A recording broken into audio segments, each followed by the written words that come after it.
स्वागत है आपका डीसीसी के डिजिटल प्लेटफॉर्म पे, जहां पढ़ाने के नाम पे सिर्फ पढ़ाया जाता है। आज के इस वीडियो में सब्जेक्ट जनरल अवेयरनेस का एक टॉपिक जो कि है natural phenomena and environmental impact, इसको कवर करेंगे।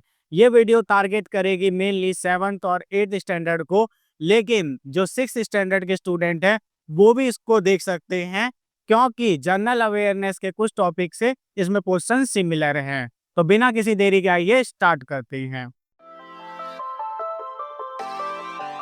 उम्मीद करता हूँ आप लोगों ने अपनी नोटबुक निकाल ली होगी और मेरे आंसर एक्सप्लेन करने से पहले ही आप आंसर को नोट डाउन करना, और जैसे ये वीडियो आप फिनिश करते हैं तो कमेंट में अपना स्कोर बताना ना भूलें। आइए फर्स्ट क्वेश्चन पे जंप करते हैं।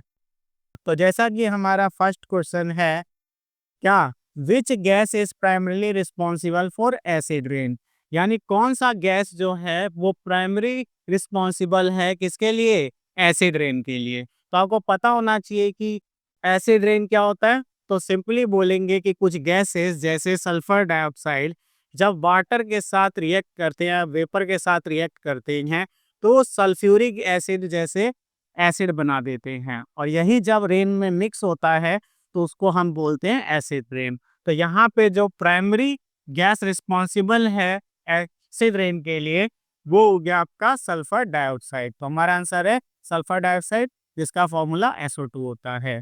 वहीं सेकेंड क्वेश्चन की बात करें तो the green house effect is caused mainly by which gas, यानी ग्रीन हाउस इफेक्ट जो होता है वो किस गैस की वजह से मेनली होता है। तो आपको याद रखना है कार्बन डाइऑक्साइड, यानी कार्बन डाइऑक्साइड वो गैस है जिस वजह से ग्रीन हाउस इफेक्ट आता है और ग्लोबल टेम्परेचर इंक्रीज होता है। वहीं पे थर्ड क्वेश्चन की बात करें, which phenomena responsible for twinkling of star, यानी किस फिनोमिना की वजह से तारे टिमटिमाते हैं। तो यहाँ पे आपको आंसर याद रखना है बी, रिफ्रैक्शन। अब आपके मन में ख्याल आएगा कि रिफ्रैक्शन क्या होता है। तो जब भी लाइट एक मीडियम से, मेनली ट्रांसपेरेंट मीडियम से दूसरे ट्रांसपेरेंट मीडियम में एंटर करता है तो स्लाइट बेंड हो जाता है, यानी मुड़ जाता है। इसी फिनोमिना को रिफ्रैक्शन कहते हैं। यहाँ पे अगर मैं दिखाऊं तो मान लेते हैं ये हमारा ऊपर एयर मीडियम है, नीचे वाटर मीडियम है।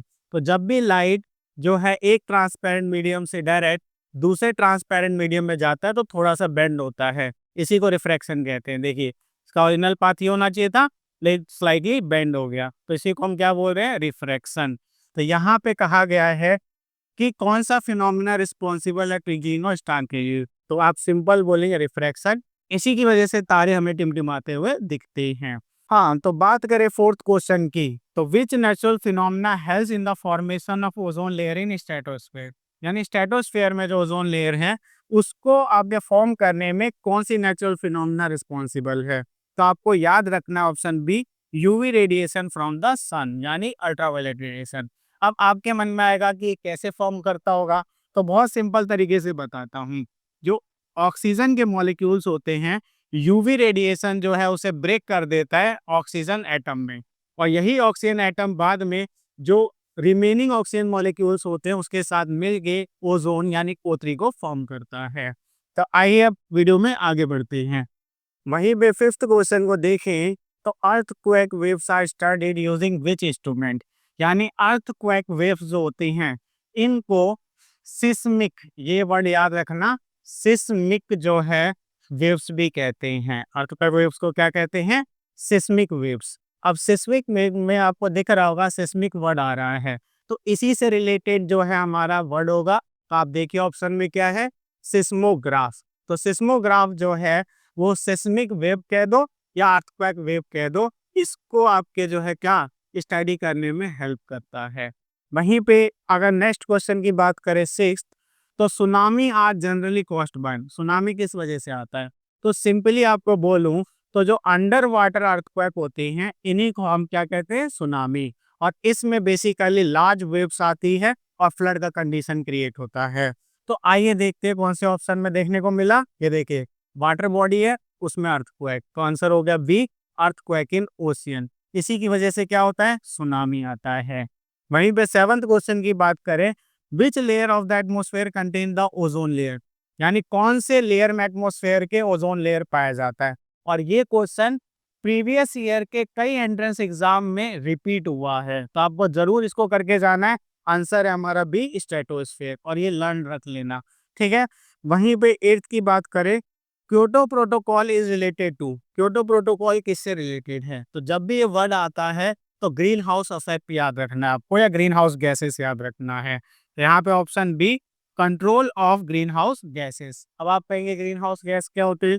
तो ये जो CO2 है या फिर मीथेन CH4 है, तो ये वो गैसेस होती हैं जो ट्रैप करती है सनलाइट को और एवरेज टेम्परेचर को मेंटेन रखती है अर्थ के। ये भी याद रखना है। तो इसका आंसर होगा B, control of green house gases. वहीं पे अब हम 9 क्वेश्चन को देखें, तो El Nino is associated with, और ये बहुत ही इंपॉर्टेंट टर्म है, इसको ध्यान से समझना क्योंकि इसके ऊपर क्वेश्चन आता ही आता है एंट्रेंस एग्जाम में। तो ये एल नीनो जो होता है बेसिकली अनयूजुअल वार्निंग होती है आपके किसमें, सी सरफेस पे, पैसिफिक ओशियन में। जब भी ऐसा लगता है कि आपके जो वाटर करंट है वो बहुत ज्यादा हो गया है, वेव्स बहुत हाइट पे आ रही हैं, तो एक अनयूजुअल वार्निंग दिया जाता है ताकि अलर्ट हो जाए पहले से ही लोग।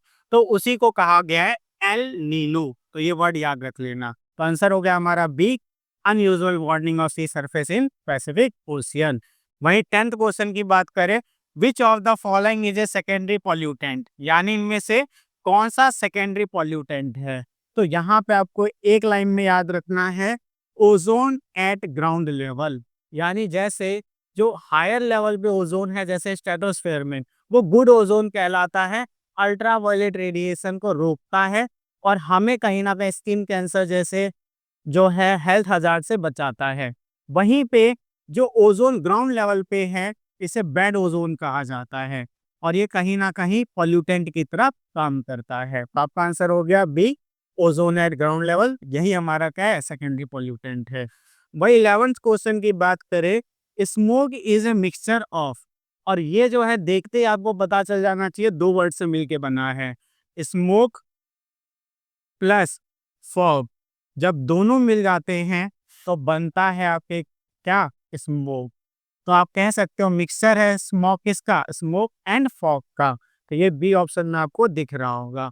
और यही लाइट के प्रेजेंस में होता है, यानी सनलाइट के प्रेजेंस में होता है, तो इसे फोटोलाइटिक स्मोक कहते हैं।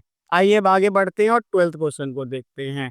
Blue moon refers to, blue moon किसे कहा जाता है?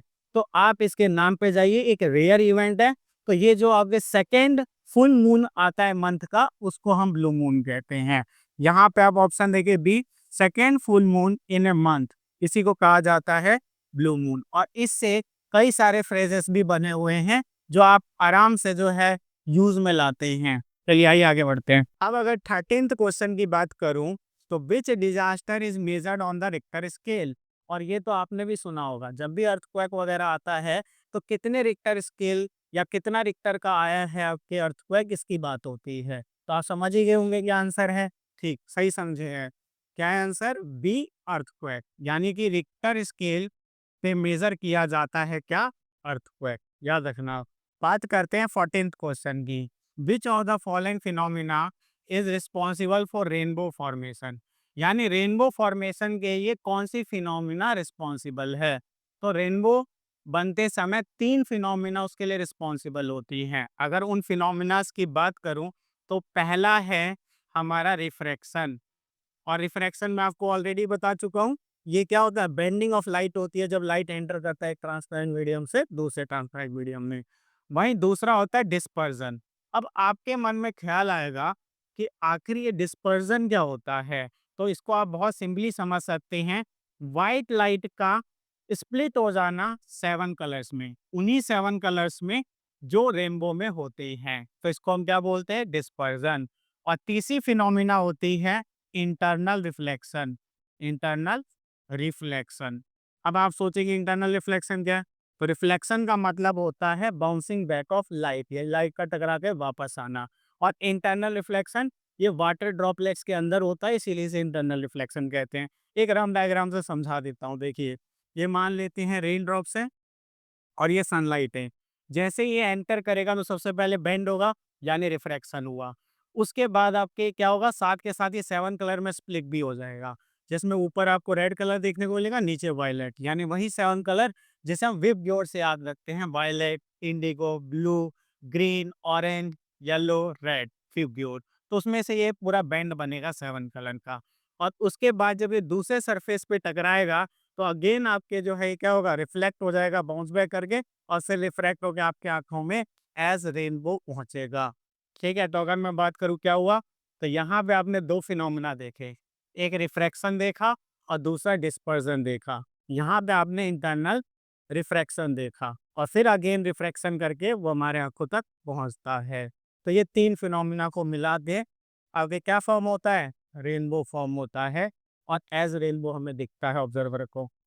तो यहाँ पे आपके तीन फिनोमिना में से कौन से फिनोमिना दिख रहे हैं, दो, refraction and dispersion. Internal reflection नहीं दिया, वो आपके हायर क्लास में आपको बताया जाएगा। तो अभी के लिए आपका आंसर हो गया बी, रिफ्रैक्शन एंड डिस्पर्जन। वहीं 15th क्वेश्चन की बात करूं तो great Pacific garbage patch is mainly composed of, यानी जो ग्रेट पैसिफिक गार्बेज पैच है, यानी पैसिफिक ओशियन से जो गार्बेज निकलता है उसमें मेनली क्या प्रेजेंट होता है, आपको याद रखना है प्लास्टिक वेस्ट, यानी उसमें मेनली पाया जाता है प्लास्टिक वेस्ट, जिसमें माइक्रो प्लास्टिक भी होता है, माइक्रो प्लास्टिक, और जो है आपके क्या लार्ज प्लास्टिक आइटम्स भी होते हैं। तो ये याद रखना है आपको, ठीक है। आगे बढ़े तो 16th क्वेश्चन में which natural disaster is measured using the Saffir Simpson scale, और सही से प्रोनाउंस करूं तो सेफिर सिम्पसन स्केल, इससे जो है क्या मेजर किया जाता है, तो आपको याद रखना है साइक्लोन और हरिकेन। बेसिकली ये विंड वेलोसिटी को मेजर करते हैं, और विंड वेलोसिटी को मेजर करके ये स्टॉर्म की इंटेंसिटी बता पाते हैं, यानी साइक्लोन और हरिकेन की। तो आपका आंसर हो गया बी, ठीक है, साइक्लोन और हरिकेन। अब 17th क्वेश्चन की बात करते हैं, which gas is known as laughing gas and also green house gas, यानी किस गैस को लाफिंग गैस भी कहते हैं और ग्रीन हाउस भी कहते हैं। जब भी ये क्वेश्चन आए, जरूरी नहीं है टॉपिक नेचुरल फिनोमिना में आए, और भी आपके जनरल अवेयरनेस के टॉपिक में क्वेश्चन देखने को मिलेगा। तो याद रखना लाफिंग गैस कहते हैं नाइट्रस ऑक्साइड को, और नाइट्रस ऑक्साइड का फॉर्मूला होता है N2O, ठीक है। तो अब ऑप्शन में देखते हैं, ये रहा ए, नाइट्रस ऑक्साइड N2O। और ये भी याद रखना कि ये लाफिंग गैस के साथ ग्रीन हाउस गैस भी कहलाता है, क्योंकि एवरेज टेम्परेचर को मेंटेन रखता है अर्थ के सनलाइट को ट्रैप करके। वहीं पे 18th क्वेश्चन की बात करें, in which region do aurora borealis northern light occur, यानी किस रीजन में जो है अरोरा बोरेलिस यानी नॉर्थन लाइट जो है दिखता है। तो आपको याद रखना है बी, पोलर रीजन में। और ये आप डायरेक्ट याद रख लेना क्योंकि रिपीट होता है ये क्वेश्चन। वहीं पे 19th क्वेश्चन की बात करें तो चिपको मूवमेंट वाज एसोसिएटेड विथ, और मेरे हिसाब से आपने अपने एसएसटी में जरूर इसके बारे में पढ़ा होगा और गैस भी करिए अब अब तक क्या आंसर होगा। तो बेसिकली ये था फॉरेस्ट कंजर्वेशन के लिए, जिसमें जो आपके क्या थे, सिंपल बोलूं तो ट्री को हक करके एक प्रोटेस्ट चलाया गया था फॉरेस्ट को कंजर्व रखने के लिए। आइए अब आगे बढ़े 20 क्वेश्चन की तरफ।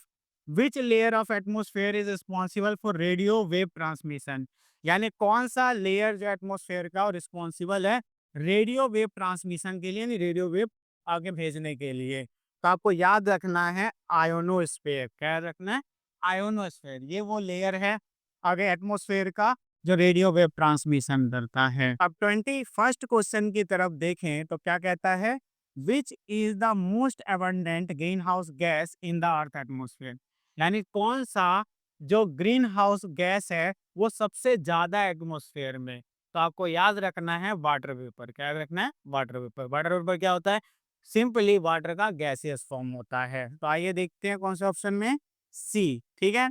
अब आपके दिमाग में आएगा ग्रीन हाउस गैस, तो ये होना चाहिए था मीथेन या कार्बन डाइऑक्साइड, लेकिन इन्होंने बोला था मोस्ट एबंडेंट, जो सबसे ज्यादा है। ये नहीं बोला था कि किसके पास सबसे ज्यादा एबिलिटी है ट्रैप करने की सनलाइट को। तो आपका आंसर होगा वाटर वेपर। अगर उन्होंने बोला होता सबसे ज्यादा इंटेंसिटी किसके पास है, तब आप कहते हैं मीथेन। और वहीं कहते सबसे ज्यादा आपके जो है नॉर्मल ग्रीन हाउस गैस किसको कहा गया है, तो वो आप कहते हैं कार्बन डाइऑक्साइड। आइए 22nd क्वेश्चन को देखते हैं, which type of eclipse occur when the moon comes between the earth and sun, यानी अर्थ और सन के बीच में मून आ जाता है तो कौन सा जो है हमें एक्लिप्स देखने को मिलता है? तो आपको पता है सनलाइट को मून ब्लॉक करेगा और सन जो है डार्क दिखाई देगा। तो ऐसे एक्लिप्स को कहते हैं सोलर एक्लिप्स। क्या कहते हैं? Solar eclipse. देखते हैं कौन से ऑप्शन में है, तो ये है बी, सोलर एक्लिप्स।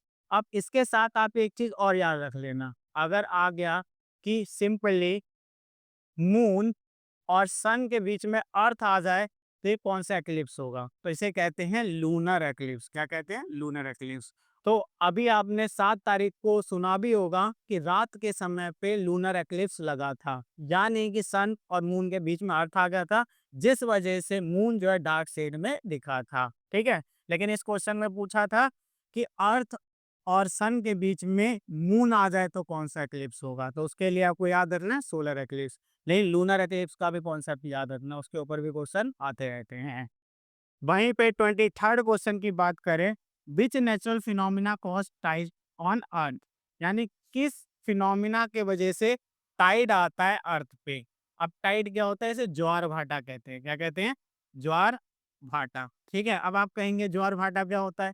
तो मेनली आपके दिन में 2 बार जो वाटर का लेवल होता है वो राइज करता है आपके सी में, इसी को बोला जाता है टाइड। अब ये आता किस फिनोमिना की वजह से है? तो ग्रेविटेशनल पुल जो होगा मून और सन का, यानी सिंपली मून और सन के ग्रेविटेशनल फोर्स की वजह से जब वो दोनों आफ्टरनून के टाइम में पास होते हैं अर्थ के, तो उस वजह से जो है वाटर पुल होता है ऊपर की तरफ और क्या आता है? टाइड आता है। आइए अब नेक्स्ट क्वेश्चन की तरफ जाते हैं। 24th question, the Montreal Protocol 1987 is related to, यानी कि जो मॉन्ट्रियल प्रोटोकॉल है 1987 का, किससे रिलेट करता है? तो जब भी मॉन्ट्रियल प्रोटोकॉल वर्ड आए ना, तो याद रखना कि ये रिलेटेड है ओजोन से। किससे रिलेटेड है? ओजोन से। और आपको बता दिया गया ओजोन कौन से लेयर में एटमॉस्फेयर के प्रेजेंट होता है? स्ट्रेटोस्फेयर में। तो यहाँ पे देखते हैं कहाँ पे ऑप्शन, ये रहा B, protection of ozone layer. अब हम बात करें 25th क्वेश्चन की, तो which of the following is a man made cause of landslide, यानी कौन सा इनमें से क्या है मैन मेड कॉज है लैंडस्लाइड का, यानी मानवों के द्वारा क्या लैंड स्लाइड का कारण है? तो यहाँ पे आपको याद रखना है डिफॉरेस्टेशन। डिफॉरेस्टेशन क्या होता है? Cutting of trees. क्या होता है? Basically cutting of trees, simple भाषा में बताया जा रहा है। और ये कटिंग ऑफ ट्री करता कौन है? ह्यूमन। और इसके वजह से क्या होता है फिर?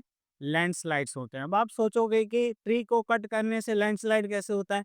तो बहुत सिंपल लैंग्वेज में समझाया जा रहा है कि जो ट्रीज होते हैं उनके रूट सॉइल को होल्ड करके रखते हैं, और जैसे ही ट्री को कट किया जाएगा तो जो रूट ट्री के होल्ड कर रहे थे सॉइल को होल्ड नहीं करेंगे, और जैसे ही आपके जो है रेनिंग वगैरह होगी यानी बारिश आएगी, तो उस सिचुएशन में लैंडस्लाइड्स देखने को मिलता है। आइए बात करते हैं नेक्स्ट क्वेश्चन की। 26, which gas cause the maximum ozone depletion, यानी किस गैस की वजह से सबसे ज्यादा ओजोन डिप्लीशन देखने को मिल रहा है? और डिप्लीशन का मतलब होता है थिन, यानी ओजोन का लेयर जो पतला हो रहा है, किस गैस की वजह से हो रहा है?